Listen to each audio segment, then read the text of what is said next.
आता जी काही आपण पाहतो की या अहिल्यानगर जिल्ह्यामध्ये कोणी जाहीर केला आम्ही महाराष्ट्र केसरी घेतो, हरकत नाही.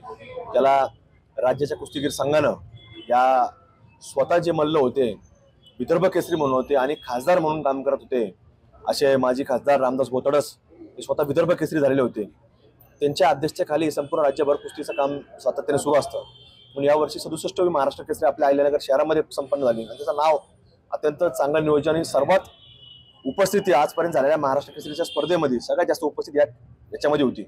पण जे काय आता लोक वल्गना करतात त्यांना फक्त त्यांच्या ज्या विरोधामध्ये ज्यांनी निवडणूक लढलेली आहे ते इथं राम शिंदे साहेब उपस्थित असल्यामुळं ते विधान परिषदेचे सभापती आहेत. विधान परिषद सभागृह म्हणजे विधानसभेमध्ये जो काही बिल पास होतात ते विधान परिषद सभागृहामध्ये जात असतात आणि म्हणून त्या सभागृहाचे जर कुणी प्रमुख माणूस अध्यक्ष म्हणून ज्या वेळेला अहिल्यानगर जिल्ह्याचा माणूस त्या ठिकाणी बसतो तर आपल्या जिल्ह्याच्या लोकांचा अभिमान असला पाहिजे.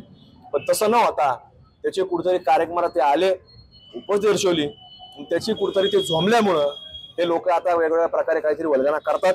कारण त्याच दिवशी त्यांनी ते इतक्या दिवस त्यांना 4 दिवस कुस्त्या बघायला येता नाही आलं, कुस्त्या कधी काय त्याच्यामध्ये काय चाललंय कधी विचारलं येता नाही आलं आणि ज्या त्यांनी सांगतात की इथं राजकीय झालं. आता याच्या अगोदर 66-67 महाराष्ट्र झाल्या त्याला कुठल्या काय हरिभक्त पारायण आलेले नव्हते, कुठले सामाजिक कार्यकर्ते आले नव्हते, याला सगळे हेच लोक होते, राजकीय लोक असतात कार्यक्रमाला. शेवटी तो आयोजक असतो, तो ठरणार व्यासपीठावर कोणाला घ्यायचं, प्रमुख पाहुणे कोणाला बोलायचं, तो आमचा स्वतंत्र अधिकार आहे. त्याच्यावर ते काय बारामती ॲग्रो फर्म नाही, ती बारामती ॲग्रो प्रायव्हेट लिमिटेड ती कंपनी नाहीये.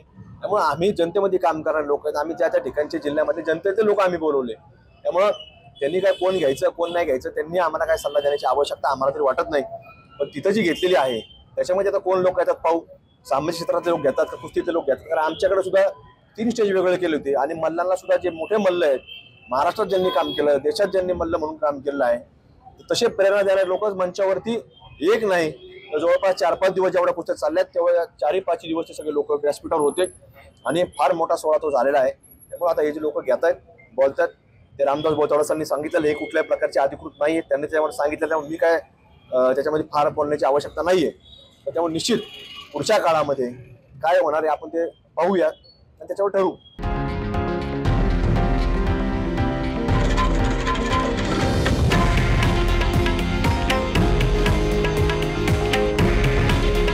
हे आहे देशातील नंबर 1 न्यूज नेटवर्क आणि आपण पाहत आहात TV9 मराठी.